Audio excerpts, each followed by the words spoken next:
up, folks? I'm here. I'm going to give you some quick thoughts on the 338 Edge. Um, every time I post pictures of this to Reddit, especially, I get a million questions about it and what I think about it. So instead of writing a big, long, thought-out post, I'm just going to link to this video. So real quick, what do I like about it? It's cool. It's a wildcat. So it's always a great conversation starter when you go to the range and dudes are just really into it. I mean, look at it. Just a sexy looking bullet, right?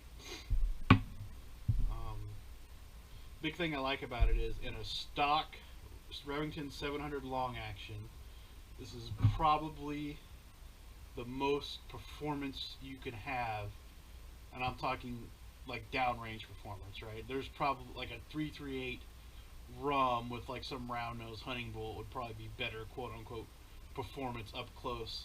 But as far as like extended range, 7, 8, 9,000 a mile, this is the most performance you're going to stuff into a Remington 700 long action safely, in my opinion.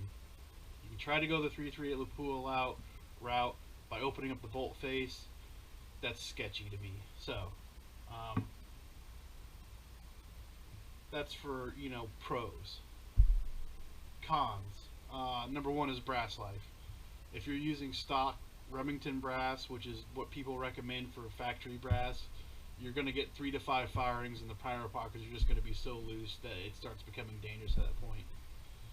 I'm using Bertram Brass, which is a company out of Australia. I order it through Defensive Edge. They're one of 2 U.S. importers that I'm aware of. The other one, they're going to charge you $90 plus shipping for 20 rounds. If you get it from Defensive Edge, you have to buy it 100 at a time, but it's $300, so it's $3 a round. But this brass will last 12, 15, you know, shootings. If you buy 100 rounds of this brass, the brass will outlast the barrel on your rifle. But again, it's expensive, and we're talking about a Magnum, so expensive, and a Wildcat, expensive.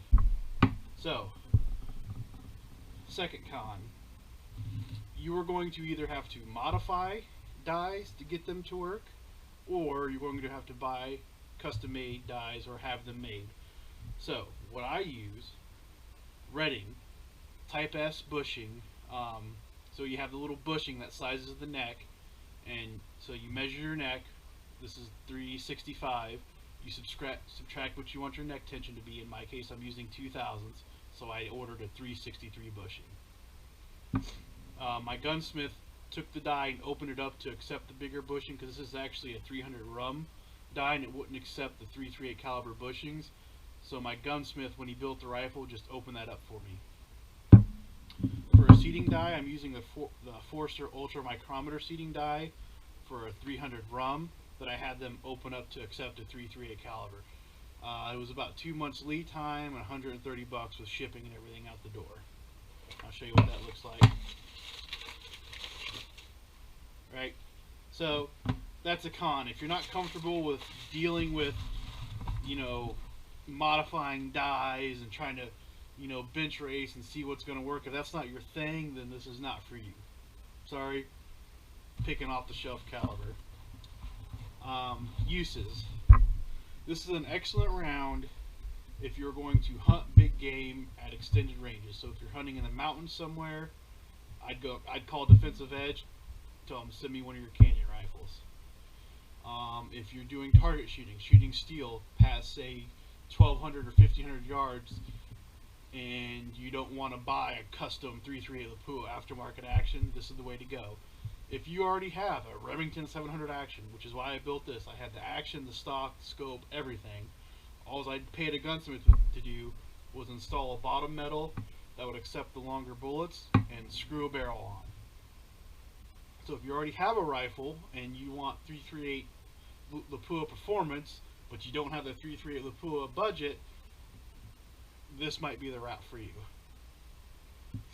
I think it's really, if you're going to hunt big game, like this would be the round I would use.